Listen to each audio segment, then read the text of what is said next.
Olá pessoal, eu sou Rick Napoleão da Ducati Campinas e hoje eu tenho a honra de receber aqui, além de ser uma grande inspiração há muito tempo, hoje meu amigo Thiago Alves está aqui. Thiago, por favor, se apresenta para a galera do nosso podcast, por favor. Muito obrigado, grande Henrique, aí pelo convite, a todos por você estar aqui, né, além das pistas, muito legal. Meu nome é Thiago Alves, eu sou o CEO da Regos e do Spaces no Brasil, né, empresa de coworking. Além disso, ducatista de coração, de sangue, né? Estou aqui já. Estava fazendo as contas antes de começar esse podcast, com 7 motos já no currículo da Ducati aqui, sim. Também sou âncora da Forbes para inovação e tecnologia, lá em um programa ao vivo. Autor de um livro recente aí sobre o trabalho híbrido, nem home, nem office, que está aqui. A gente vai falar bastante sobre esse tema. E também diretor de ESG do Instituto Brasileiro de Mobilidade Sustentável, né, que é um dos vieses que eu tenho, que eu gosto bastante de trazer. E pai de 2 pivetes, né? Sempre bom lembrar que, né, pai de 2, Murilão, Tomás, aí, que trazem bastante alegria pro coração. Um prazer estar aqui, né, e conversar, ter esse bate-papo aí, que eu tenho certeza que vai englobar bastante coisa. Sim, com certeza. E, gente, você que está aí, aproveita esse momento, dá uma curtida no vídeo, compartilha, se inscreve e vamos avançar. Esse é o nosso segundo podcast, Além das Pistas. Tem sido uma experiência realmente muito boa, Thiagão, de verdade. É uma alegria te receber aqui. O Thiago, contar um pouco para contextualizar, eu segui o Thiago já no Instagram já há algum tempo. Era stalker, gente. Era stalker dele. E aí eu recebi um e-mail, na verdade, da Ducati do Brasil, pedindo para que eu entrasse em contato com ele, que eles fazem parte de um grupo de C-Level e tal, e ele queria conhecer a Ducati. Tinha uma Harley na época, né? E aí eu liguei pra Flávia, minha esposa, falei, nossa, eu acredito, vou conhecer o Thiago Alves e tal, não sei o que. Então, desde 2018, foi quando começou a nossa história. Começou comercial e depois ficamos amigos, nossos filhos são muitos amigos. Então, assim, é realmente uma honra te receber aqui, de verdade, Thiago. Não, muito bom. E é interessante, né? Porque a gente fala muito nos dias de hoje, né? Do potencial que o networking tem, de conhecer pessoas. E é tão legal, né? Você poder explorar um pouco além, né? Você sai muitas vezes do networking de negócios e trazer pessoas para dentro da sua vida que são unidas por várias coisas, né? Por interesses em comum, por paixão, né? Sim. Eu brinco muito com o pessoal que é tão... No mundo de hoje, né? Que é um mundo tão VUCA, né? Bunny, para quem conhece aí as nomenclaturas desse mundo dinâmico que a gente vive nos dias de hoje, é tão difícil a gente muitas vezes se desligar, muitas vezes difícil a gente criar hobbies que façam que a gente conecte com outras pessoas. E é tão legal para mim a questão da moto, por exemplo, eu considero a moto isso. Ele é um networking de hobby, né? É um negócio que você encontra pessoas que têm a mesma paixão que você. Por causa do Rick, eu descobri o mundo das pistas, dos track days, que é um negócio muito legal, que leva a gente um pouquinho à falência bancária, as brincadeiras. Mas que é muito legal, né? Você faz 2 dias de track day e depois no outro dia você quer fazer de novo, né? Parece criança esperando pelo aniversário. E é muito bom que o track ele dá uma exigida pra gente melhorar o físico também, né? Então, com certeza. Uma curva de mudança. É uma curva de aprendizado, é uma curva de voltando até o tempo, volta no network. Quantos amigos que eu não fiz os track days, quantos desses não viraram meus clientes por causa de andar de moto, né? Então, parece um círculo, né? Que vai sempre voltando ali, né? Não chega a ser vicioso, porque ele é virtuoso, né? Sim, com Mas certeza. é muito interessante. Então, trazer esse gosto por algo em comum e unir paixão que muitas vezes a gente tem pelas coisas, porque nós somos, né? Essa nossa geração é uma geração que viveu a transição do analógico para o digital, a gente viveu essa chegada das coisas totalmente diferente. A gente não tinha nascido o fax ainda, e a gente viu o fax chegar, o fax ir embora, a gente viu o computador chegar, e o computador evoluir para um smartphone, tanta coisa.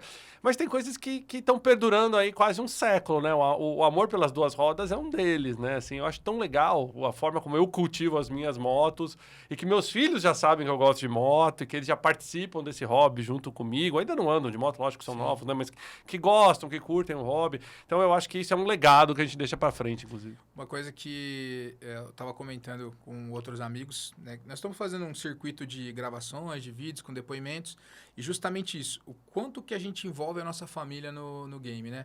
A Ducati está completando 98 anos esse ano, né? E daqui 2 anos vai ter um evento, aliás, está convidado para ir lá na Itália, já te convidei outras vezes, vai ter 2026, promete muito esse evento de 100 anos, e o que você falou, a Ducati, pra gente, né, apaixonado, enfim, traz... eu consigo ver para os nossos filhos que eles vão continuar. Né? Eu vejo que tem alguma parte dessa geração que não estão muito ligados com isso, não gostam disso. Então, esse legado, justamente, o que a gente passa para eles em relação ao que significa aquilo ali, esse hobby, enfim, tudo. Eu acho que vai ser muito bacana. Não, eu tenho, por exemplo, eu faço um negócio, eu lavo meus carros, eu gosto de lavar meus carros, que é um costume que eu herdei do meu pai. O que era o meu pai final de semana? Era pegar para lavar os carros dele, o carro dele na época. E eu gosto de fazer isso. Isso para mim ali é uma terapia, é um momento que eu tô sozinho, é um trabalho manual, mas que ao mesmo tempo ele me dá prazer, porque depois eu vejo o carro, a moto, limpo. E é tão legal, comecei a envolver eles nessa agora também, né? Eu vi uma postagem. Então, e eu acho que até, né, a gente adiantando um pouquinho, assim, eu acho que essa questão toda das motos, de envolver paixão a uma marca e você poder cultivar isso em gerações, em amigos, é muito bom. Quantos amigos eu já não trouxe para ser ducatista? Verdade. Né, para conhecer e que viraram ducatistas e que hoje trazem outros ducatistas, né? Eu brinco com o pessoal assim, não é todo mundo que tatua uma moto no braço, né? Uma Panigale aqui, ó, né? Não sei se vai dar para vocês dizerem direito aí. Mas assim, que nível que a pessoa tem que ter de comprometimento, de amor e paixão a um hobby, ao ponto de você tatuar, né, o seu hobby. Comprometimento, né? Exato. E isso é muito interessante. Aliás, para quem tiver curiosidade em saber, se vocês pesquisarem as tatuagens mais feitas no mundo, se eu não me engano, o número 2 e o número 3 são marcas de moto. Sim. Olha que coisa maluca, gente, né? Que é o amor a duas rodas, né? Então, eu acho que é isso. Passa, assim, de pai para filho. É um negócio multigeracional.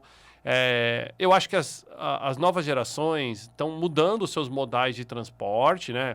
Eu vejo pelos meus filhos, que eu converso com eles são pequenos ainda, mas assim, você vai querer ter um carro? Aí eles ficam, não, vou querer ter um Uber, porque eu não quero dirigir. Pela preguiça de dirigir, ou porque não, né, tá na fase do tédio, que já pensa... Mas, em compensação, se eu perguntar para eles, mas você vai querer andar de moto? De moto eu quero andar. Porque a moto não é necessariamente para eles visto como um modal de transporte obrigatório. É visto como algo que vai ser prazeroso. Tal. Então, é interessante. São mudanças culturais, cada geração enxerga de uma forma, né? Eu acho que tem uma pegada muito forte vindo também em torno de mobilidade sustentável, vem uma pegada muito forte em cima de você ter uma mobilidade que, mesmo que ela não seja 100% sustentável, mas que ela seja com um viés mais econômico que os outros. Aí eu acho que a moto joga um jogo muito interessante, né? Fica bem posicionada. Ela fica muito bem posicionada. É lógico que vem com todos os medos, né? Eu lembro quando eu comprei minha primeira moto, que minha mãe ficou uns 3 meses sem falar comigo. E olha que eu já era, assim, adulto, casado. Não, eu não era casado ainda, mas já era adulto, assim. Mas é medo, não tem como, né? São medos de geração, não tem o que fazer. E eu acho que eu também teria esse medo se fosse um filho, uma coisa assim. Mas hoje a gente evoluiu tanto em tecnologia, né? Tanto em segurança, que talvez os medos do passado não vão ser os que a gente vai ter do futuro. E com certeza a moto ela vai ter um jogo dentro da Smart City, das cidades inteligentes. A gente está vendo aí veículos autônomos, uma série de coisas que estão ganhando o mercado, que vai levar um certo tempo para chegar ainda no transporte de duas rodas. Mas ainda é o modal que mais cresce no Brasil, né? E não só no Brasil, em vários outros países emergentes no mundo. E eu acho que as cidades estão se adaptando. Hoje mesmo, vindo aqui para esse podcast, olha que coincidência, né? Eu até estava comentando com o pessoal. Eu nem lembrei, eu coloquei uma camiseta, mas eu não fazia a menor ideia, assim, sabe quando você se arruma de manhã? Que eu estava vindo para um podcast que eu ia gravar, né, da Ducati. Eu tô com a camiseta da Ducati, é uma coisa maluca. Mas eu estava vindo para cá e eu vim pela Marginal. E antes de pegar a Marginal ali, eu peguei um pedacinho ali da Bandeirantes e tinha uma faixa. Eu não tinha pego lá ainda, faixa de moto. Falei, cara, o quão importante é, né, essa cabeça que todas as prefeituras e a nossa sociedade está tendo, porque agora a gente tem que ter exatamente isso, a gente tem que ter um trânsito que seja adaptado à realidade das cidades. As cidades hoje têm muitas motos, São Paulo já é uma das maiores cidades do mundo, com essa questão de transporte em duas rodas, né? Talvez perca ainda para algumas cidades da Europa e algumas cidades chinesas, mas quem já foi para Barcelona sabe do que eu estou falando, Madrid, de quanto países de primeiro mundo, né? Cidades de primeiro mundo, que usam o modal de duas rodas como o mais eficiente. Sim. Né? Então, fico feliz de ver que isso está acontecendo em cidades como São Paulo, porque a moto vai ganhando cada vez mais espaço, e com isso a mobilidade ganha mais espaço, o próprio trabalho híbrido ganha mais espaço, tudo ganha com a ascensão das duas rodas. Bacana, Thiago. Eu lembro em um episódio, tem acho que alguns anos já, né? Que você participou de uma matéria, inclusive da Forbes, falando sobre as reuniões que você teve durante o mesmo dia, não foi isso? Conta pra gente como é que foi. Foi. Inclusive, eu fui capa dessa matéria que chamava assim, Executivos declaram amor às suas motos. E eu levei, na época, eu tinha uma multistrada a 1260. Sim. Coloquei ela no elevador da empresa, subimos ela pelo elevador, assim, foi bem difícil de liberar aquele dia, mas conseguimos com o condomínio. E coloquei ela no andar e batemos uma foto, coisa mais legal. Depois pesquisa, gente, que é bem legal, assim. Você vê a Multi no meio do andar de escritório. E a matéria era sobre um dia que eu tive 8 reuniões. Isso ainda era lá em 2019, na época que a gente não fazia reunião virtual como a gente faz hoje e tudo mais. E a única forma de eu cumprir aquela agenda, e aquela agenda tinha a visita do Obama na VTEX em imigrantes, reuniões na Paulista, reuniões no Morumbi, e fora que eu tinha 2 compromissos dos meus filhos. A única forma possível humana de cumprir aqueles 8 compromissos no dia era fazendo isso tudo com moto. E, gente, eu tive 2 reuniões com terno, 2 reuniões que não eram social. E foi muito interessante, porque naquele dia a Forbes me mandou uma mensagem, até eu recebi do Antônio Camarote, aliás, um abraço para ele, falou, Thiago, a gente tá fazendo uma matéria sobre executivos que andam de moto. Quer participar? Eu falei, cara, não podia ter chegado num dia melhor. Porque eu acho que hoje eu rodei brincando uns 200 quilômetros na minha moto, entre vai e volta, né? 6 lugares diferentes, 8 reuniões diferentes. E aí eu contei essa história pro jornalista da Forbes. Ele falou, cara, fantástico, assim, a gente vai colocar até na capa da reportagem, porque é exatamente isso. É sair além, não é só a moto do final de semana. Sim. É aquele executivo que realmente usa. Eu moro a quase 40 quilômetros de São Paulo, então eu dependo de um transporte particular, né? Onde eu moro não é atendido por transporte público, então eu sou obrigado a ter carro ou moto. Só que a moto, para mim, hoje é muito interessante. Ela é meu segundo deslocamento, ela é meu segundo veículo, entendeu? Eu vou, em média, para São Paulo 2 vezes por semana de moto. Entendeu? A última vez que nos encontramos em São Paulo, você estava de moto. E olha que assim, tipo, hoje eu ando com a Multi, a V4S, que, aliás, que moto, né? Não precisamos nem falar nada sobre a moto.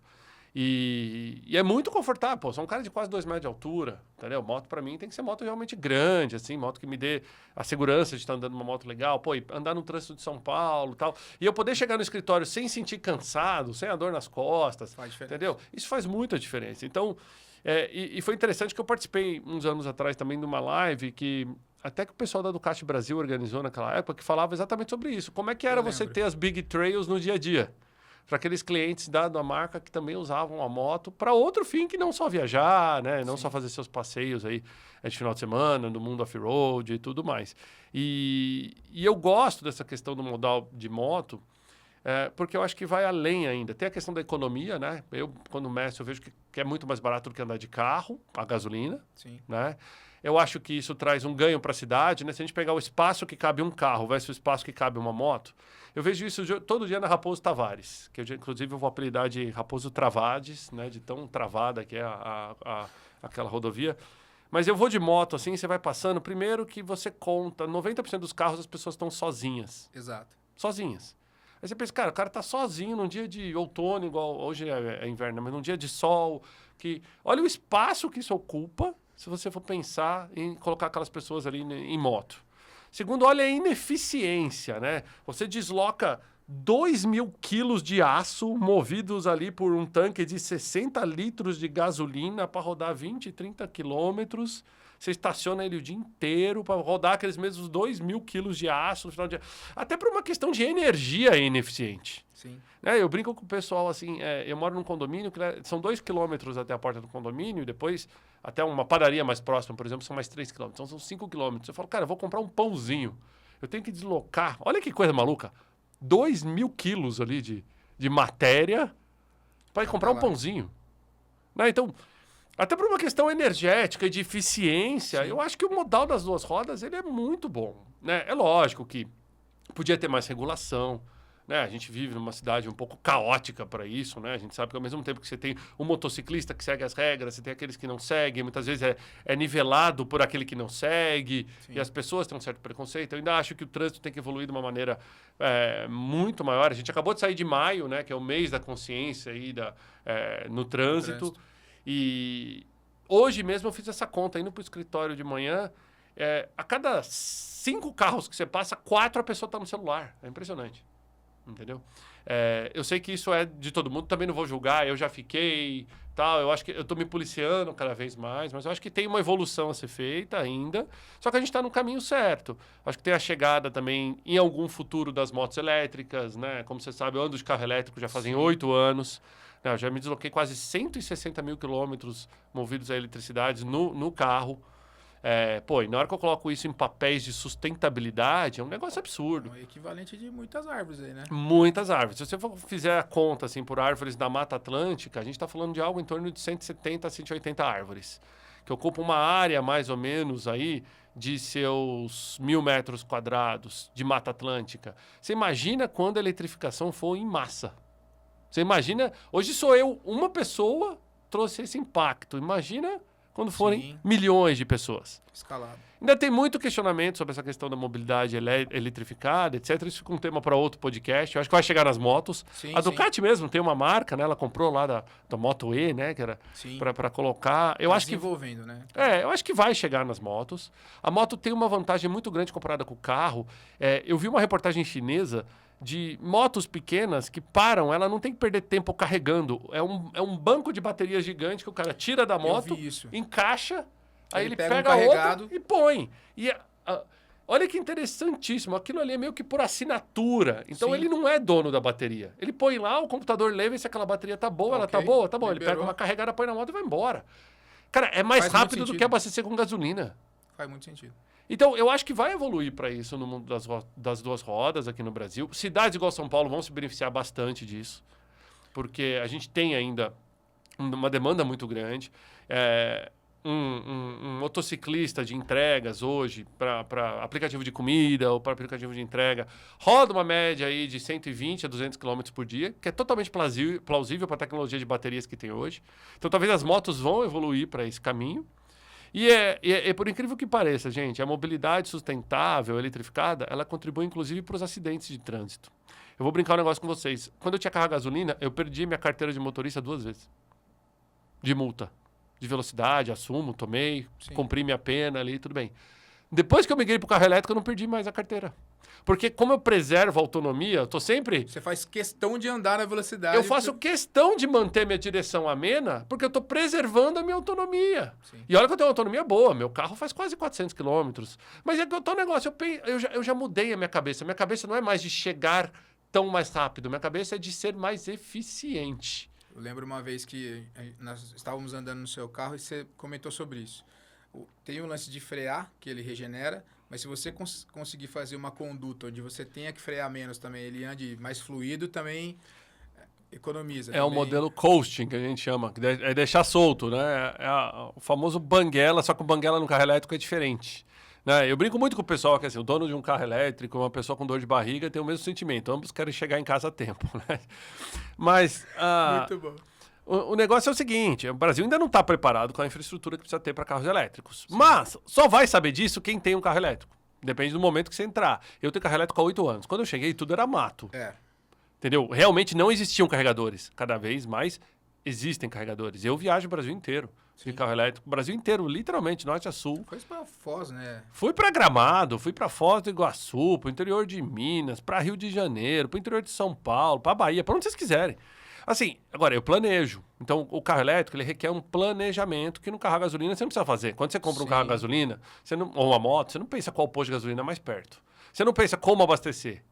Se você morar a 10 km do posto, tanto faz. Carro elétrico, não. Você vai dar preferência para carga residencial e tudo mais. Então, assim, a mobilidade eletrificada, ela está evoluindo muito rápido. A gente está vendo o mercado brasileiro sendo inundado de marcas chinesas nesse sentido, 100% elétricos ou híbridos plug-in.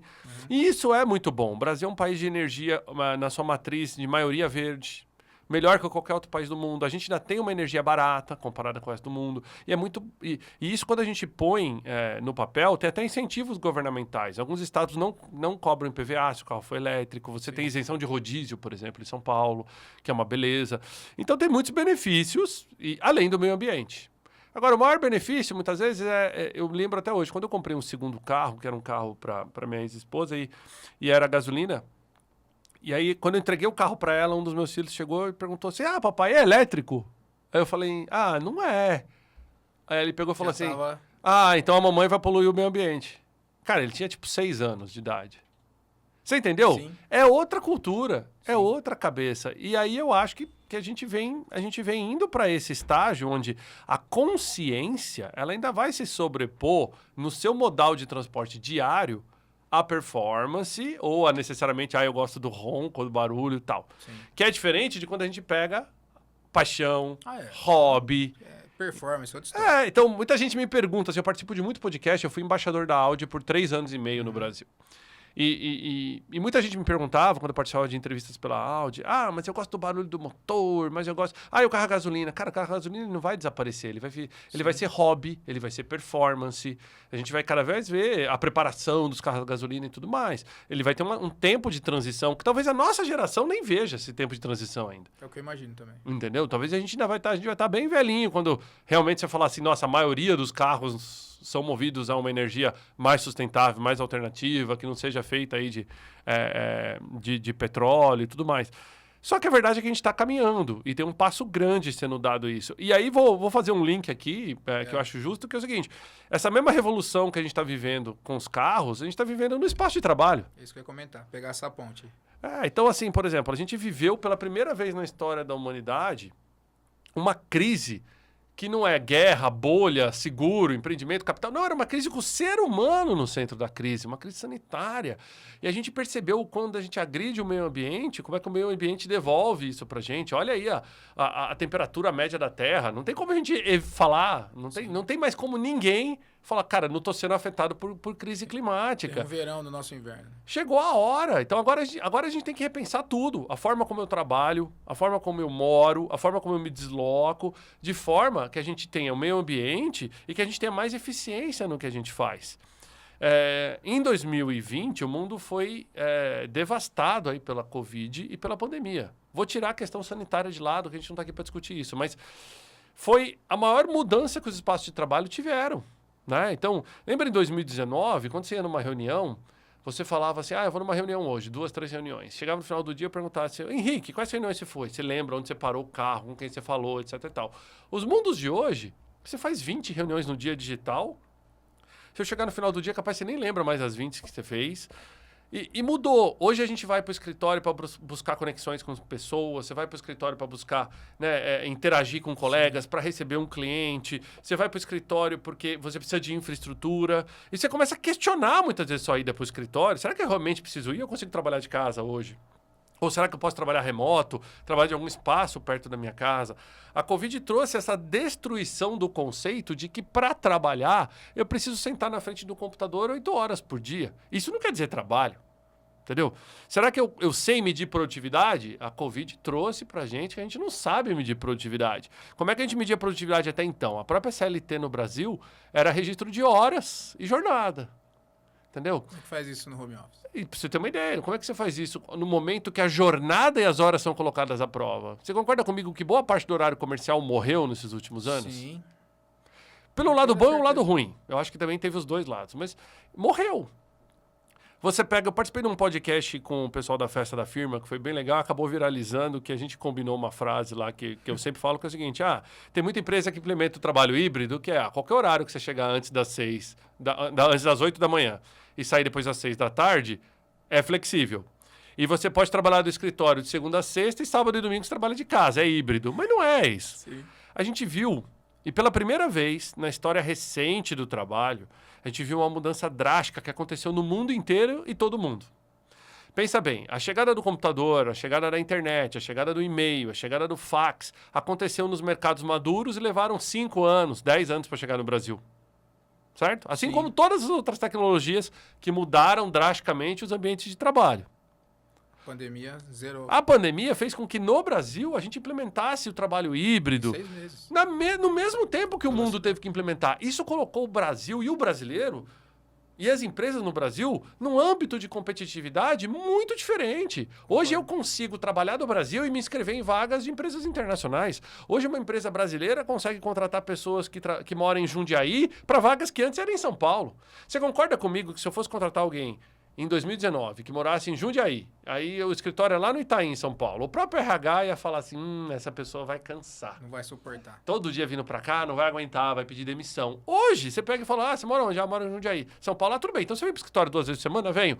Cara, acabou, já não tem mais aquela discussão. Sim. Se ele vai ficar cansado, se ele não vai, se ele vai aguentar, não vai aguentar. São outros mundos, outras épocas, novas tecnologias. A gente colocou a prova de que funciona a conexão virtual. A gente colocou a prova de que todo mundo consegue, né, um certo nível de infraestrutura em casa. Nem todo mundo se adapta ao trabalho remoto. Existe alguns dados, inclusive o Google Workspace, perdão, ele divulgou uma pesquisa no ano passado que foi bem interessante, onde ele falava que metade das pessoas, mais ou menos, consideram que tem estrutura para trabalhar de casa. E será que a pessoa realmente tem estrutura para trabalhar de casa ou ela acha que ela tem um espaço ao qual ela consegue trabalhar de casa, que são diferentes? Tá.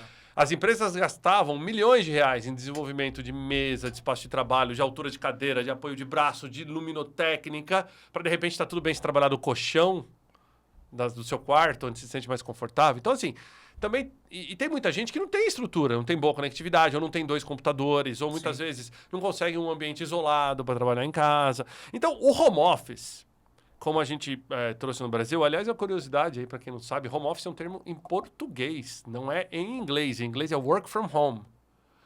Home office em inglês não tem o sentido de trabalhar de casa, tem o sentido de que você tem um armário da onde você trabalha, né? Então é um pouco diferente. Tome cuidado, se for falar para o seu chefe gringo, fala work from home. Inclusive em inglês eles falam WFH, que é a versão abreviada de work from home. Então, muita empresa está contratando assim, qual é a sua política de WFH? Né? E é a política de trabalhar de casa, porque tem que ter política. 1/4 das empresas, antes da pandemia, tinham algum tipo de política de como trabalhar de casa. Hoje, 75% das empresas definiram, eu tenho algum tipo de política para trabalhar de casa. Mas vou trazer um número bem espantoso. 60% das profissões que existem hoje estão ligadas diretamente ao espaço de trabalho. Ou seja, elas não têm como executar aquela atividade fora do espaço de trabalho. Por exemplo, um motorista de caminhão, um atendente do comércio varejista, talvez concessionário, pode ser. Então, assim, tem funções que são inerentes, né? E são anexadas àquele tipo de trabalho físico ou daquele local físico. Ah, mas, Thiago, então o modelo híbrido não é para todo mundo? Pô, veja bem, híbrido, a gente brinca, que são... Brinca não, né? Está definido que são 5 itens. A gente está falando de horário flexível, jornada flexível, localização flexível, remuneração flexível.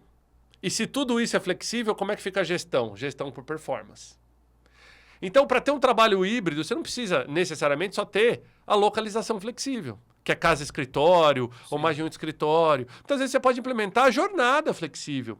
Eu atendi uma empresa grande em Belo Horizonte que me procurou durante um período difícil deles de implementação do trabalho híbrido, onde a gente chegou à conclusão que o modelo deles era muito flexível. Eles são uma indústria.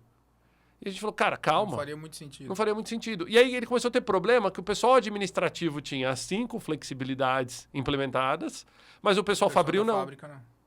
E aí começou a ter um problema de cultura interna, inclusive. Sim. E assim, quando a gente fala de implementar um modelo híbrido, esse modelo híbrido não é, gente, sobre casa e escritório. Ele é só um dos modais. O modelo híbrido muda o modus operandi da empresa, a forma como você comunica para o mercado. Deixa eu pegar uma ponta aí.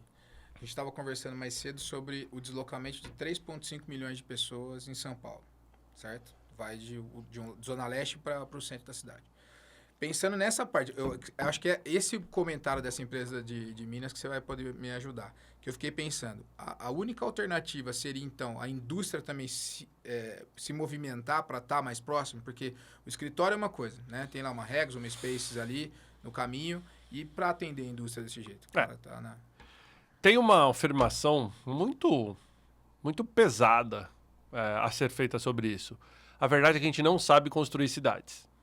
As cidades foram feitas na medida que a população e a economia ia crescendo. Entendi. E o plano diretor das cidades nunca acompanhou... Foi só no puxadinho. Ela nunca acompanhou essa questão de mobilidade. Até porque a tecnologia mudou muito do que a gente faz e o imobiliário, vocês têm que entender, gente, que é uma indústria centenária. Quem que constrói um prédio para pensar em 5 anos? Ninguém.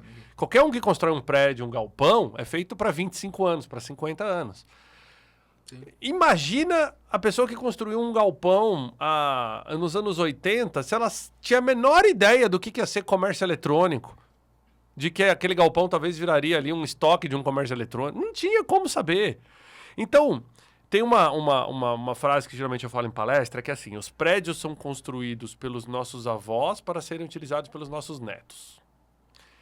E a verdade é que ninguém tem certeza de como vai ser o futuro. Ainda mais agora. com a velocidade que as coisas estão acontecendo. Você pega o que está acontecendo com a inteligência artificial, é assustador pensar no que a inteligência artificial pode desromper de empregos, e que a gente não sabe. Empregos que usam escritório, que ocupam fábrica e tudo mais.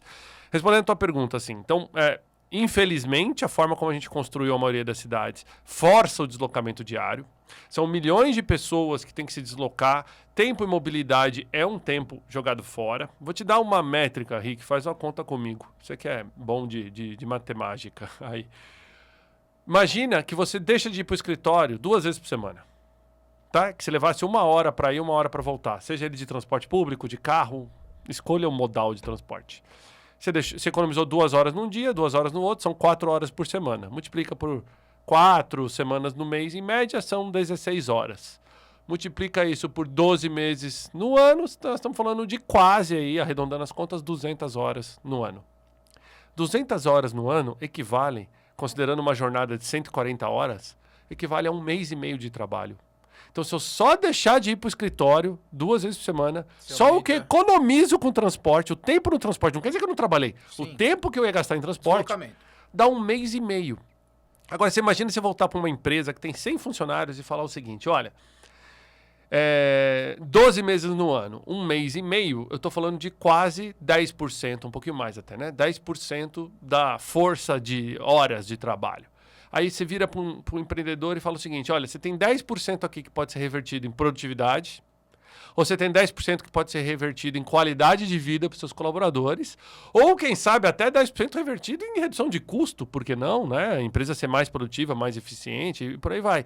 Cara, tem muita empresa que quebra por muito menos de 10%. Tem muita empresa que está implementando gigantescos processos de Lean, Six Sigma, de buscando eficiência e eficácia em tudo, por muito menos que 10% de eficiência no processo. E a gente tem essa eficiência na mão hoje aí, ó, tá solto, tá aqui. A gente está forçando as pessoas em deslocamentos que não necessariamente são úteis. Agora, não quer dizer que todo mundo se dá bem trabalhando de casa. Por isso que o modelo híbrido é legal. O modelo híbrido, ele joga nas 2 pontas. E é igual o carro híbrido nesse sentido, entendeu? Você tem a vantagem do presencial, que mantém a cultura da empresa, que conecta as pessoas, você recebe um cliente, tem a estrutura legal. A empresa tem que existir, a empresa não é mesa e cadeira. Sim. Né? Você mantém tudo isso sem abrir mão da flexibilidade. E a flexibilidade é o que demanda hoje. Eu vou pedir até para a produção, eu fiz uma pesquisa essa semana passada, na verdade, está bem recente. E eu perguntei lá no meu LinkedIn, uma enquete, passaram-se 4 anos da pandemia, né?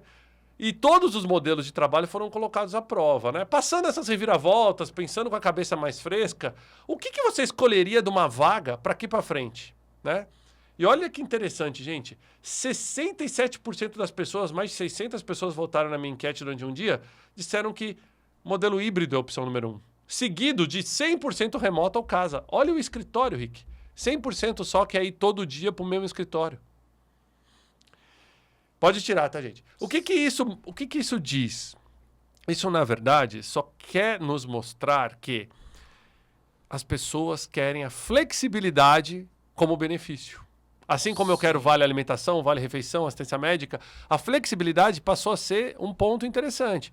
Então, antes, eu ia para uma entrevista de emprego e falava, qual vai ser o salário? Você tem alguma dúvida? O cara perguntava, qual é o salário? Qual é o cargo? Qual é o plano de carreira? Agora cara, qual o modelo de trabalho?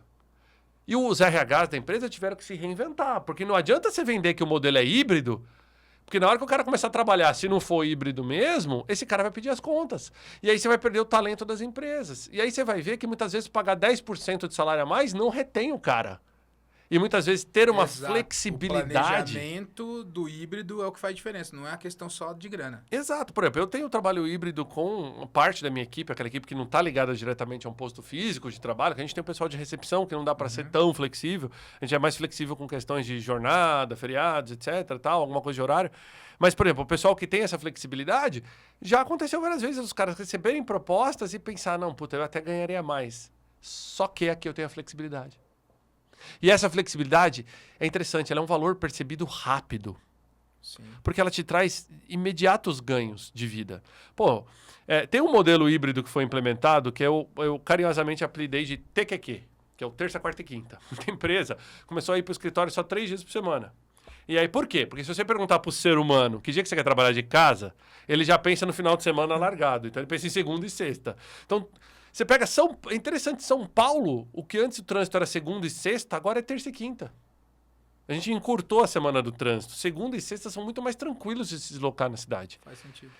Exatamente por causa do trabalho híbrido. E uma cidade igual São Paulo, principalmente as áreas de escritório, Itaim, Morumbi, Vila Olímpia, Paulista, que não são áreas Fabri, são áreas de escritório, as pessoas vão muito de carro, as pessoas vão muito ainda de transporte público. Então você percebe esse trânsito que foi criado nesses dias por causa do modal do trabalho híbrido, que é bom, não é ruim. Nem todo o trabalho híbrido precisa ser assim. Eu até faço recomendações para as empresas, que assim, o trabalho híbrido é sobre quem executa a função no híbrido, qual a necessidade dele do híbrido, do remoto, que tipo de estrutura ele tem que ter para cada uma das situações, quais são as atividades que eu posso fazer de casa, quais são as atividades que eu tenho que fazer do escritório. Escritório tem que ter regra, não é só casa. Então, o escritório tem que ter algum tipo de horário para entrar. Ele pode ser flexível, mas algum tipo de horário para entrar. Tem que ter horas núcleo que eu encontro. E agora, imagina, nós vamos os dois para o escritório. A gente combina, vamos os dois no escritório? Vamos. Que dia? Não sei. Que horas? Não sei. Não vou te encontrar lá. Então, não valeu em nada a nossa ida no escritório. Entendi. Mas digamos que a gente vai no mesmo dia. Eu vou 6 da manhã, saio meio-dia. Você chega 4 da tarde. O que adiantou nós sair do escritório? Ou então, eu fui para o escritório e fiquei o dia inteiro. Tem Isso, um horário núcleo é importante, porque a empresa precisa existir. Sim. A cultura da empresa, ela é devastada no remoto. Você quer ver uma coisa? Eu dou esse exemplo, porque tem muita gente que me xinga quando eu falo isso em podcast. Fala, você não sabe disso porque você tem que ficar no trânsito. Eu falei, tenho, eu também pego o trânsito. De carro, mas pego o trânsito, sei como é que é. Só que assim, quando você tem um chefe no presencial, então, por exemplo, o Henrique lá é o chefe da concessionária. Todo mundo chega e te dá bom dia, fala contigo e vai trabalhar. Aquela situação é comum. Eu encontrei o Henrique todo dia. Você vai tomar um café com seus funcionários, você vai dar uma cobrada na meta, você vai chegar e falar, e aí, quantas motos pro Thiago você vendeu hoje, né? Porque com certeza a Ducati tem meu nome lá para cobrar, pra vender moto. E você vai fazer essa interação. No final do dia, essa interação foi normal para você, desde que você não seja um chefe tóxico, né? Sim. E para o colaborador.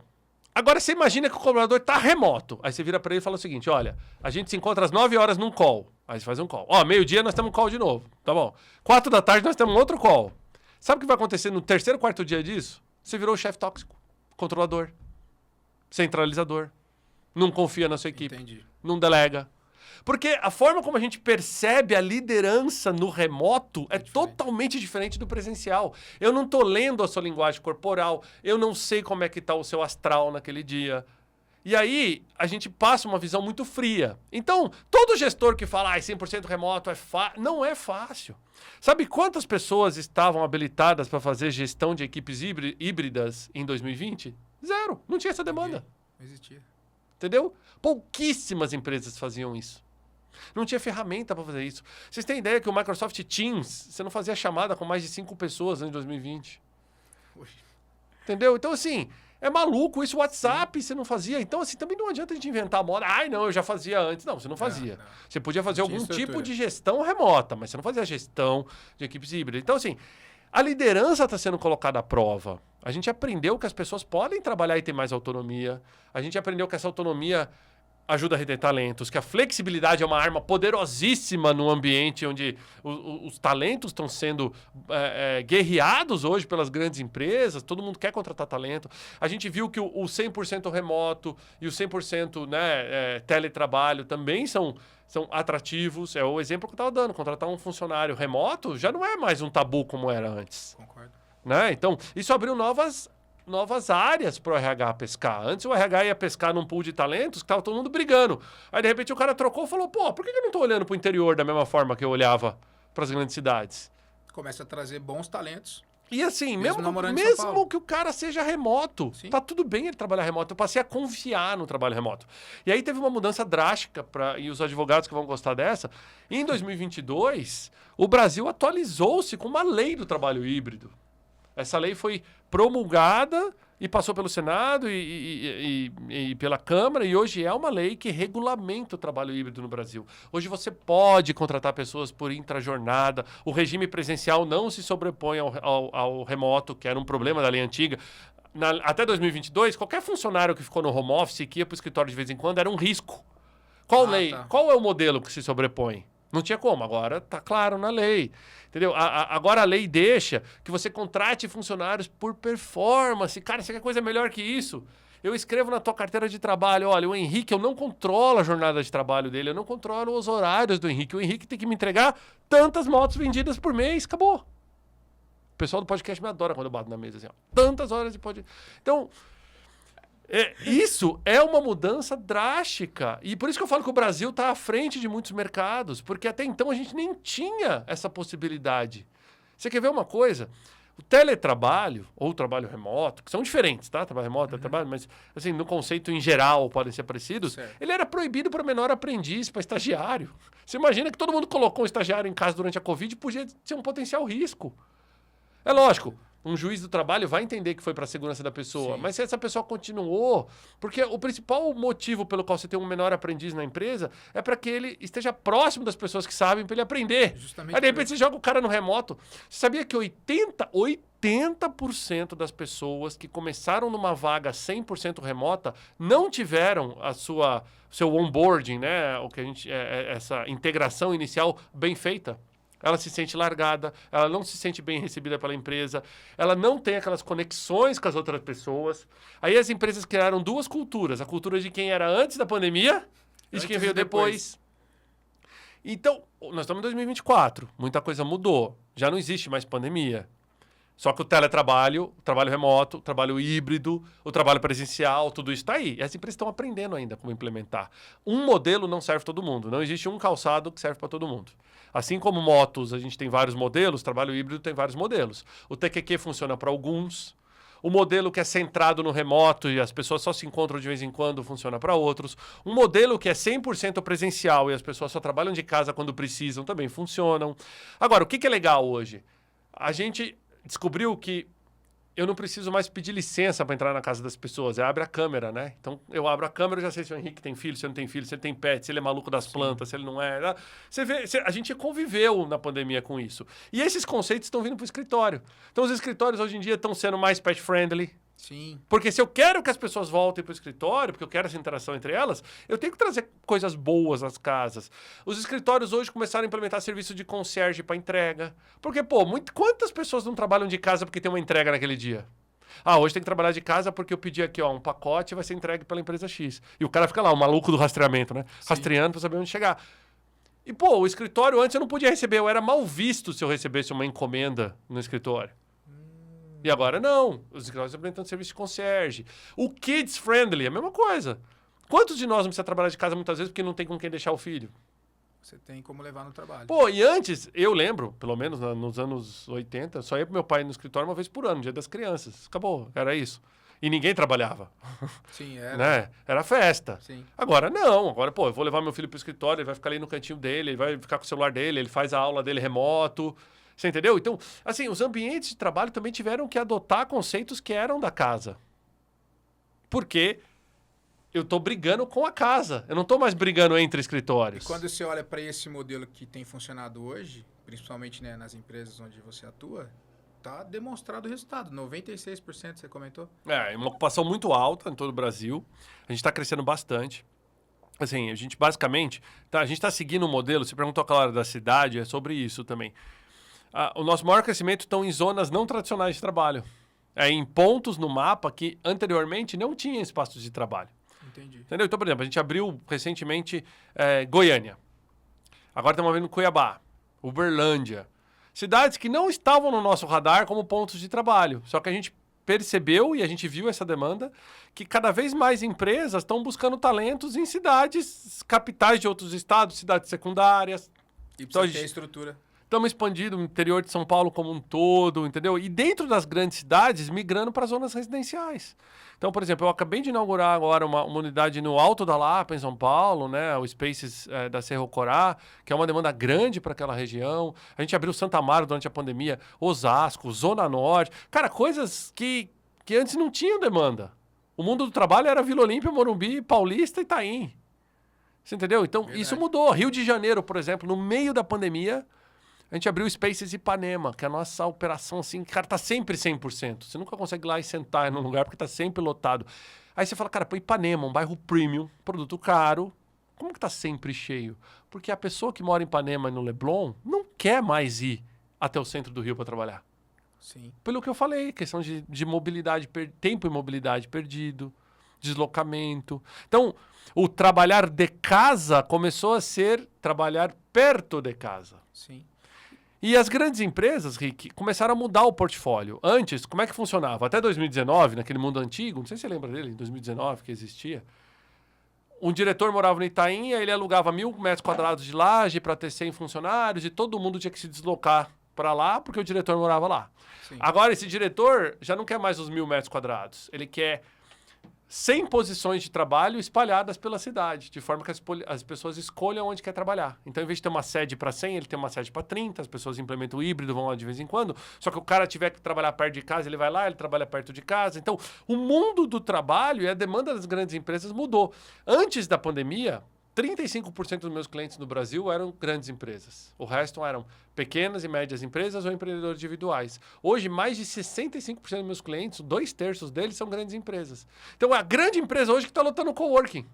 Por quê? Que bacana. Ela entendeu o benefício do espaço flexível. E qual que é a vantagem do coworking? O coworking ele entrega exatamente o que as pessoas querem nesse sentido.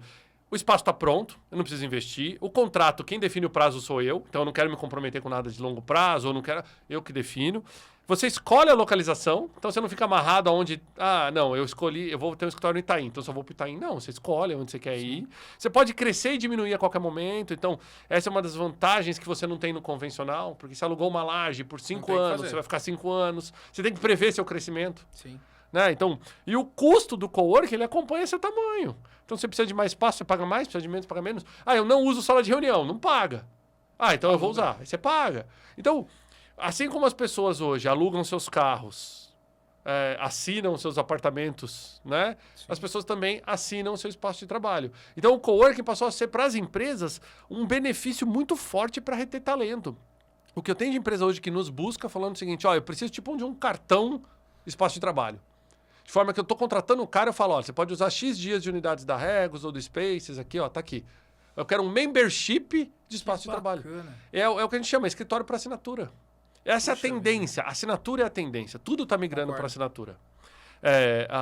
A casa, o escritório, a casa de veraneio, o vestuário, né? Quantas, né, as mulheres não sabem assim, o quão caro é muitas vezes vestidos que foram comprados para uma festa e nunca mais usados. O mercado de bolsa de luxo. Bolsa de luxo por assinatura.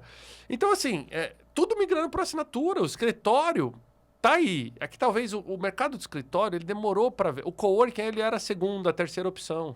Hoje o coworking é a primeira. Se não funcionar no coworking, eu vou ver o segundo. Tá. Não é à toa que a gente vê assim, a quantidade de proprietários que estão tentando alugar laje durante a pandemia e estão vazios e que estão nos procurando hoje para implementar franquias. A gente tem um modelo de franquia também, ou para implementar contratos de gestão, onde ele me contrata para operar aquele espaço para ele, porque ele já não consegue mais alugar o espaço com a laje grande.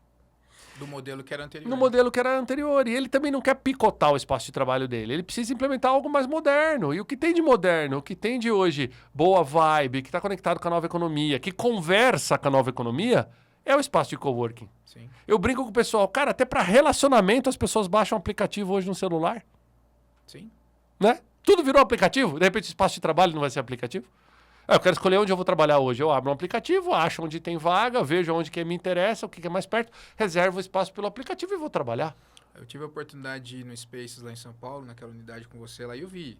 Esse escritório é maravilhoso. Né? A Copa ali, você percebe que dá para, inclusive, você fazer network com outras pessoas, enfim. Eu achei maravilhoso o lugar mesmo.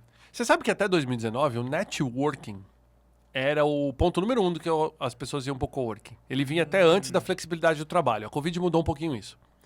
Eu vou para um coworking pela flexibilidade, primeiro, pelo networking em segundo. Talvez pelos custos primeiro, pela flexibilidade em segundo e talvez pelo networking em terceiro. Em 2019 era pelo networking. As pessoas que estavam crescendo muito rápido tinham que ir para um coworking para conhecer novas pessoas, novas empresas, um potencial fornecedor, amigo, concorrente. E o networking no espaço de coworking é muito legal. Por quê? Você encontra pessoas que é o que a gente chama de mindset alike, né? Você é conectado com aquela pessoa. É igual eu brinco. Você vai comprar uma moto de luxo da Ducati, aí você encontra um outro cliente na Ducati. Você já não se identificou? Claro. Você já se identificou por tudo, pelo poder aquisitivo, pela escolha, pela paixão, por tudo. Sim. Você sabe que aquela pessoa vai ser um potencial networking para você. É a mesma coisa quando você vai no espaço de coworking. E é tão mágico como isso acontece, porque as pessoas não precisam forçar o networking. Eu brinco muito com o pessoal que assim, não dá pra pôr uma arma na cabeça de alguém e falar, vai lá conhecer outras pessoas. Nem todo mundo vai pro networking pra ficar exposto. Por isso que vai pro coworking, perdão, pra ficar exposto. Por isso que 80% dos espaços do coworking são privativos. São salas fechadas da empresa, que ninguém entra, tal. Então, muitas vezes eu quero a flexibilidade, mas não quer dizer que eu quero a exposição. Agora, tem empresa que vai pro coworking porque quer exposição, quer estar ali, quer ver, né, contador, advogado, vendedor, headhunter. Isso acontece bastante e é normal, faz parte.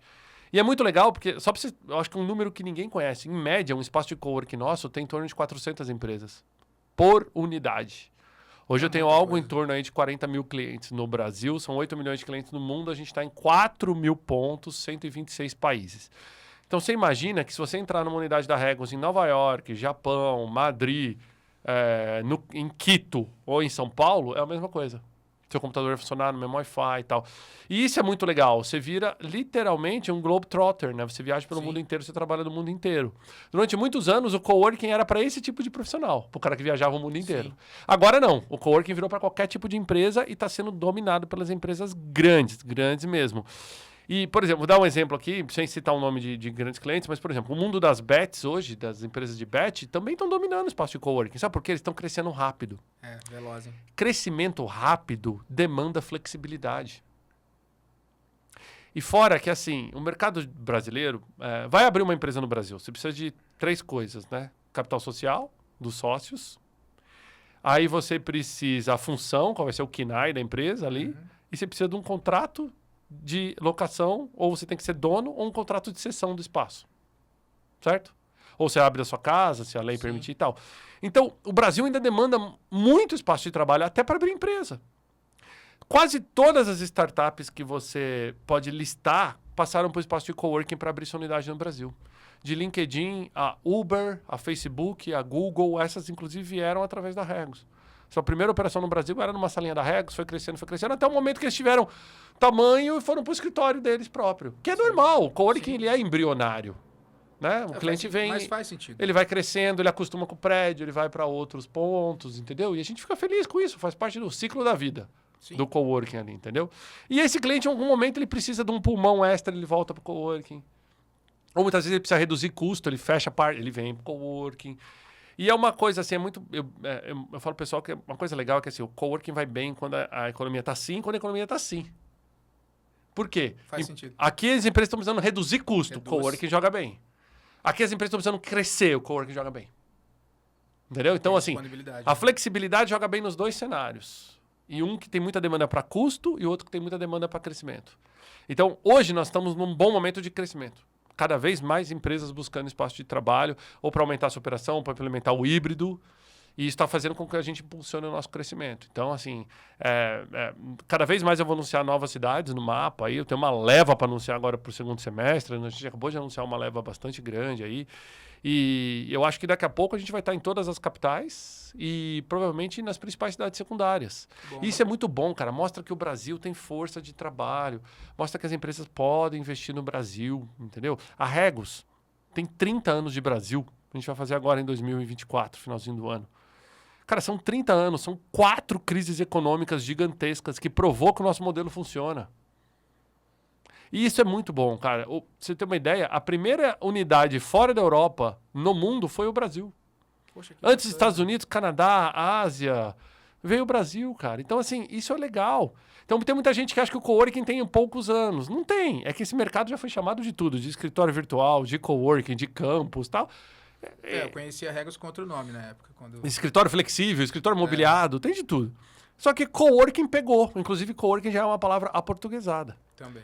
E ela define tudo. Você quer ver? Se eu virar para você e falar assim, Henrique, vamos comigo conhecer ali um coworking de médicos? Você já sabe o que é. Sim. Fui num lugar que é um coworking de advogados. Você já sabe o que é. Então, a coworking virou a palavra para definir espaço compartilhado. Sim. Isso é muito bom. Até 2018, 2017, eu ainda tinha que explicar para os outros. O que é um coworking? Agora eu não preciso explicar mais. Entendeu? Agora eu falo onde nós estamos, o tamanho que temos, como estamos crescendo. Isso é muito bom, é uma evolução de mercado. Sim. Eu meti muito a cara para fazer isso também, né? Nossa. Desde o começo. Fui contra muitas levas, no sentido de que a exposição pessoal que isso traz. Mas isso é muito importante, entendeu? Você escreveu um livro que foi, durante 4 semanas, best-seller no Brasil inteiro. Um livro que é nichado de negócio. Só mostra o poder do trabalho híbrido. Exato. Né? Porque não é fácil você competir, livro de negócio, que você está competindo ali com livros de autoajuda, livros de finanças, e de repente um livro que fala de trabalho híbrido consegue ficar algumas semanas no topo, é porque mostra o potencial que o trabalho híbrido tem para o Brasil e para o brasileiro. Eu tenho certeza que a gente está colocando em xeque vários conceitos, o CLT, né? E o foco aqui é justamente para todo mundo, né? Todo o diretor mundo. de empresa, o pessoal de RH, Gente, enfim. Esse livro é para quem quer implementar o trabalho híbrido, seja colaborador ou gestão. Eu diria que todo gestor tinha que ler, porque é o mínimo que um gestor tem que ter é conhecimento sobre o trabalho híbrido. E aí o que eu fiz? Até no livro eu fiz questão de ter muito conteúdo online para ir atualizando. Sabe por quê? O trabalho se atualiza todo dia. Esse livro não pode ficar parado lá em 2022, 2023. Então, ele não é estático, ele é dinâmico. Então, todos esses QR Codes são atualizados com novas leis, com novos conteúdos. E isso é muito bacana. Cada um dos capítulos do livro tem um QR Code específico onde a gente vai trazendo essa atualização. E é tão legal, gente. Até hoje eu recebo mensagem assim no LinkedIn, onde eu exploro bastante, do pessoal falando, eu li seu livro, nossa, mexeu com o momento que eu estou na empresa. Falei, pô, que bom. E aí, me conta mais um pouquinho o que está acontecendo. Não, porque eu tinha um chefe que todo dia me obrigava a ir para o escritório, mas ele mesmo não ia. Quantas vezes eu fui para o escritório, fiquei o dia inteiro em uma sala fazendo reunião e senti que aquela minha ida foi à toa. Pô, eu percebi que eu trabalho de casa, eu me sinto sozinho. Eu percebi que eu fiquei muito tempo em casa e eu comecei a sofrer de ansiedade, de uma série de coisas. Então, assim, o livro ele coloca exatamente em xeque para os colaboradores e para a gestão qual é o melhor modelo. Não existe um modelo que sobrepõe o outro. Existem modelos que é melhor para cada tipo de empresa. Sim. Eu consigo listar aqui fácil para você pelo menos 11 tipos de híbrido, se for colocando todos os modelos. E tem mais. Trabalho remoto, tem vários tipos de trabalho remoto, mas, de novo, é um trinômio. Empresa, funcionário, cliente. Tem que funcionar para a empresa, tem que funcionar para o colaborador, tem que funcionar para o cliente. Não dá para funcionar para um lado só. Vou te dar um exemplo. Você implementa todo um trabalho flexível lá na Ducati Campinas, aí eu resolvo ir lá sábado de manhã para comprar uma moto. Chego lá, não tem ninguém, que todo mundo resolveu que sábado não é um dia que trabalha. Ou funcionou para o colaborador, só que não funcionou para a empresa nem para o cliente. Sim. Ou empresa, igual eu tive numa empresa um ano passado, que implementou a Short Friday. Então, ninguém ia na sexta-feira depois do meio-dia para a empresa. Todo mundo trabalhava de casa. Que avisou... Só até meio-dia. Legal. E os clientes? Que precisavam entrar em contato na Short Friday. Eles faziam o quê? Sabe o que aconteceu? Como o cliente não achava ninguém, começou a virar um pool de reclamação nos diretores. Um pool de reclamação no dono da empresa. Aí o dono da empresa chegou de maneira top-down, que é a pior de ser feito. Falou, a partir de amanhã ninguém mais tem Short Friday. Então, por causa de alguns que não souberam arrumar a sua logística, impactou a qualidade de vida de todos. Por isso que eu falo, trabalho híbrido, trinômio, conversa, escrevam política, testem a política, criem comitês dentro da empresa que tragam a necessidade de cada departamento, façam rotações de forma que as pessoas consigam trabalhar do escritório. Se eu for para o escritório e minha experiência for ruim, vai dar, desculpa o português aqui, merda. Sim. Vou te dar um exemplo. Eu tinha um escritório para 100 pessoas. Aí na pandemia eu cheguei à conclusão que eu não quero mais um escritório para 100. Eu vou trazer um escritório para 50 pessoas. Ok. Aí, de maneira muito inteligente, eu falo, então é híbrido, gente. Tem que rotacionar. Ok. Aí alguém pergunta, mas o quanto que eu tenho que vir para o escritório? Aí alguém muito inteligente fala, não, 3 vezes por semana, legal. Cara, a semana tem 5 dias úteis. 3 vezes por semana vai ter um dia que vai estar 100% das pessoas lá. Se você reduzir o escritório, aonde vão sentar eles, cara pálida? Aí sabe o que vai acontecer? A segunda vez que eu for para o escritório e não tiver estrutura para trabalhar, eu não vou mais. Por isso que as lideranças ficam bravas. Eu não consigo fazer com que as pessoas voltem para o presencial. O planejamento está errado. O planejamento, a política está errada. Sim. Quem que tem que vir para o presencial? Entendeu? Quem que tem que ter prioridade do presencial? Boa. Entendeu? Quer ver um tabu que muita gente, as pessoas não veem? A questão da sobrecarga materna. A gente tem muitas mães que têm uma sobrecarga, muitas vezes, dos filhos e tudo, e o chefe não está olhando para aquilo e está exigindo uma presença dela da mesma maneira da pessoa que não tem esse compromisso, não tem essa responsabilidade. Então, assim, tem que conversar com a base, conversar com a base, conversar com a base. Não assumam o que os colaboradores querem, perguntem. Os maiores erros do trabalho híbrido estão quando a liderança toma decisões top-down, onde ela não pergunta para a base. Sim. Ou por causa do erro de poucos, muitos pagam a conta. Isso também é muito, muito ruim. Eu vi uma empresa, um pequeno escritório de projeto, que todo mundo estava remoto, lindo e maravilhoso, trabalhando, até um dia que o dono resolveu falar com alguém e a pessoa não atendeu. Pronto, aí todo mundo volta para o presencial. Aí ele começou a perder muita gente. Por quê? O cara falou, eu não quero mais ir para o presencial. Começou a procurar emprego. Aí vem aquilo que a gente chama de quiet quitting, que é as pessoas pedirem demissão de maneira silenciosa. Eu finjo que está tudo bem, continuo fazendo meu básico, entrego aquilo que a CLT manda, enquanto eu procuro emprego. Aí, de repente, o gestor fala, o Rick pediu demissão, o que aconteceu? Que surpresa. Não é surpresa. As surpresas são as decisões como liderança que você tomou.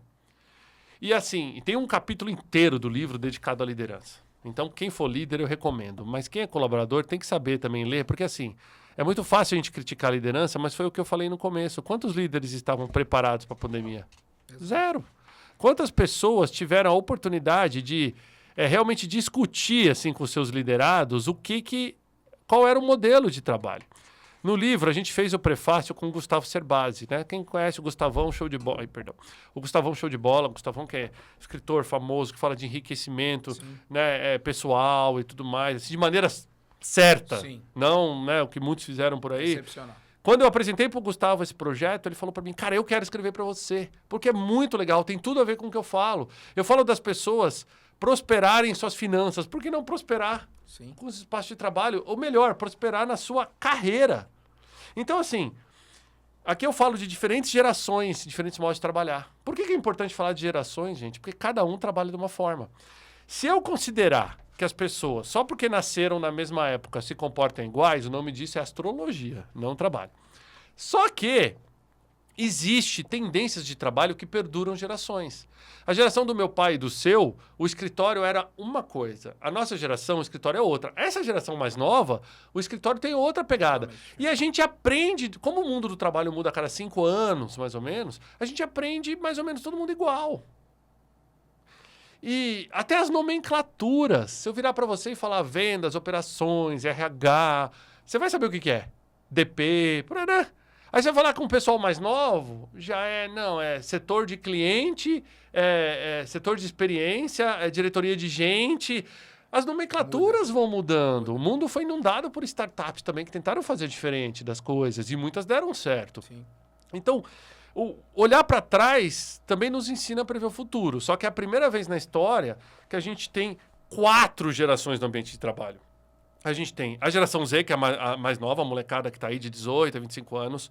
Os millennials, e olha que nós já fomos, né, a geração disruptiva, que chegaram no ambiente de trabalho nos anos 2000. A geração X, né, que é a geração que estava nos ambientes de trabalho desde os anos 80. E a gente ainda tem a economia cinza, né, dos cabelos cinzas. Os baby boomers estão lá ainda. A gente ainda tem, até por uma questão de inclusão, né? Cada vez mais as empresas estão mantendo as pessoas mais sábias, que têm mais experiência. Tenho visto esse movimento também. E, cara, é maluco você pensar isso e juntar com o trabalho híbrido. Se eu fizesse uma tabelinha e falasse assim, para quem funciona o remoto, para quem funciona o presencial, você vai ver que as gerações são totalmente diferentes. Por quê? A geração mais antiga aprendeu que no escritório eu trabalho, em casa eu descanso. Certo? Sim. A geração nova já tá assim, não, tudo bem trabalhar de casa. Nossa, que chato ir pro escritório, tédio, né? Por aí vai. Sim. A nossa geração viveu os dois mundos. A gente chegou no ambiente de trabalho com o ambiente deixando de ser analógico para o digital. A gente viu, e a gente é o que mais precisa de flexibilidade. Quando você pergunta para os millennials e para a geração X, que são pais, ou que estão aí nos seus 30, 40, que querem mais qualidade de vida, cara, a gente cresceu ouvindo qualidade de vida. Sim. Como é que a gente não vai trabalhar com o híbrido se a gente sabe que isso vai trazer qualidade de vida para a gente? Olha o quão importante é você poder trocar algumas horas de mobilidade por ir num médico, por acompanhar um filho na escola, né? Exato. Ou para você focar num hobby.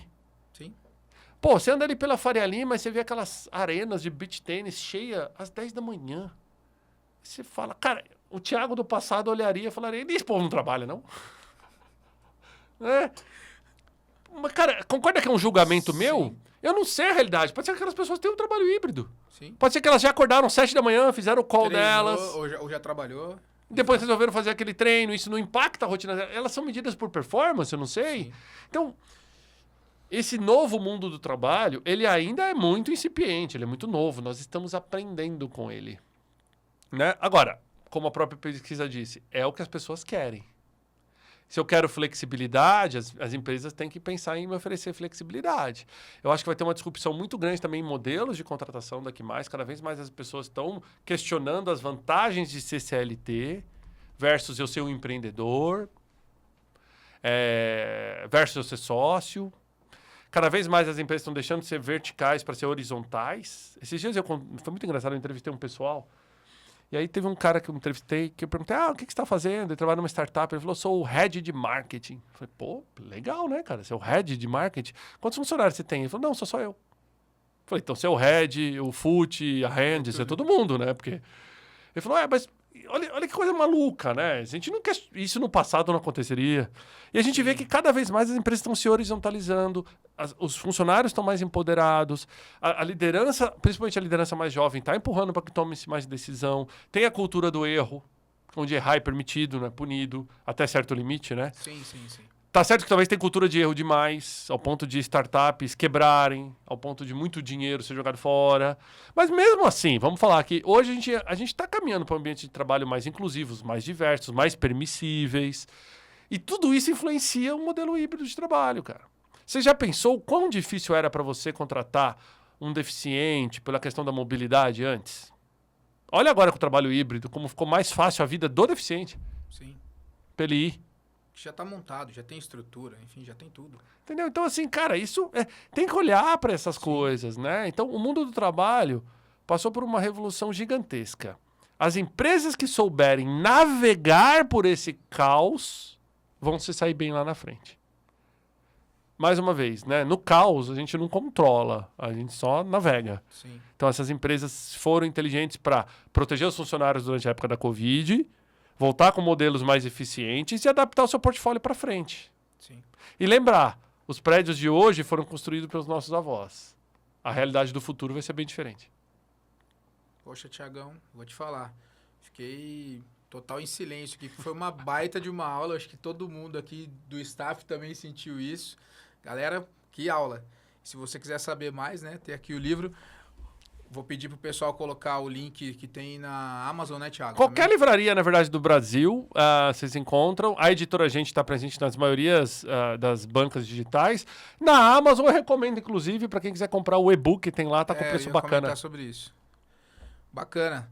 Thiago, tem uma última pergunta, um último momento do nosso podcast, porque é muito legal trazer esse monte de assunto, que é justamente o objetivo disso, a gente sair um pouco do assunto só moto, mas tem uma pergunta que a gente sempre faz para todo mundo, e eu queria fazer essa para você. O que é para você ser um ducatista? Sangue rosso. Cara, a Ducati entrou na minha vida num momento onde eu tava bem preocupado com duas rodas, né? Meus filhos eram pequenos, eu tava questionando ter uma moto ou não ter uma moto. E eu tive na época, né? Te conheci o Diego, também o CEO da Ducati na época, que foi bem bacana, que me trouxeram esse mundo ducatista. E foi interessante, a Ducati para mim transformou a questão de gosto de moto, mas é um negócio que talvez eu não vou ter para sempre, até pelo risco, e um negócio que me trouxe paixão e hobby. É tão legal pra mim, toda vez que eu troco de moto, eu customizar as minhas motos. Você sabe, né? Sim. Quem me acompanha no Instagram sabe, ó, até minha tela de fundo. Mostra aqui. a foto aí. Vou mandar aqui. Tela de fundo, a minha querida multistrada, customizada aqui. Cara, eu gosto de fazer, eu sinto horas na minha garagem. Imprimo, customizo, colo na moto e faz isso, e instalo peça, e troca escape, faz isso. Transformou o que pra mim era talvez um modal fracassado naquela época. Pra mim, a realidade. Um medo. Eu tinha tomado um tombo de moto recentemente, que eu não tinha me machucado muito, mas tinha machucado o dedo. E eu tava... Sabe quando aquele momento que que eu acho que todo motociclista tem de falar, cara, continuo, desisto. E foi onde, pra mim, foi uma troca muito grande, assim. Tipo, sair na época da moto que eu tinha pra uma multistrada, o up de tecnologia, o up de conforto. E de falar, cara, que isso? Eu comprei uma Ducati, a Ferrari das motos, cara. Nossa, que negócio maluco, né? E mais do que isso, cara, encontrar uma comunidade tão bacana. Parecia que nas outras marcas, e olha que eu tive quase todas as marcas, eu era mais um. Sim. E o ducatista, ele se sente incluído na comunidade. Desde o momento que você compra a moto, que você baixa o app, que o pessoal do DOC entra em contato, e que você vai num café da manhã lá na concessionária, que você se sente parte de uma grande família. Italiana, todo mundo falando alto, com a mão assim, entendeu? Mas é legal isso, cara. Muito bom. É muito diferente. Então, por isso que eu falo, sangue rosso, com certeza, entendeu? Você veste o sangue da família Ducati, cara. Você passa a acompanhar, você segue a Ducati, aí de repente tá no MotoGP. Aí, de repente, meu filho, que na época tinha 4 anos, vendo o MotoGP na Ducati, vai lá, papai, olha lá, sou moto, entendeu? Cara, que coisa doida, entendeu? Então, assim, mudou a minha consciência com relação ao esporte, me incluiu no esporte. Conheci pessoas fantásticas, assim, né, nesse mundo. Até hoje falei com um deles, o César Barros. Nossa, aliás, abraço pro César, assim, querido. Cezinha, queridão mesmo. Queridão, assim, né? O próprio Leandro Melo foi muito bacana ali, os tracks que eu fiz com o Leandro e tudo mais. E a quantidade de amigos que vieram pra Ducati, que estão na Ducati. Então, assim, pra mim é exatamente isso. Criou uma família de sangue vermelho ducatista, né? Pra você ter uma ideia, até brincadeiras que eu fiz, assim, de amigas que passaram o esmalte, tá no escritório, eu chego e falo, deixa eu ver se é vermelho Ducati. E elas já sabem da brincadeira com a questão de Ducati, entendeu? Então, isso é muito bom. Tem até esse logo, né? Não sei se vocês sabem, eu vou entregar aqui o segredo do Rick. Esse logo aqui é eu que imprimi, tá, gente? Impressora 3D da Ducati. Uma das suas 1.200 profissões, ele fez aí. Ficou bonito, aí fala a verdade. Ficou muito bom. Tiagão, obrigado por esse tempo. Eu sei que foi difícil encaixar na sua agenda, mas obrigado de verdade. Foi muito enriquecedor. As suas palavras sobre ser um ducatista, você viu que eu fiquei sorrindo porque é uma coisa que é muito bom de ouvir, porque é o que a gente sente também. E outras pessoas sentem a mesma coisa e eu acredito que nós, como concessionários, estamos no caminho certo. Então, realmente está sendo um projeto incrível de fazer. Obrigado de coração, tá? Eu que agradeço a oportunidade de vir aqui, falar tanto. Foi E falar de algo que é tão moderno como o trabalho híbrido e falar de uma das coisas que eu mais gosto do mundo, que são motos, com certeza. Valeu, então. Obrigado, pessoal.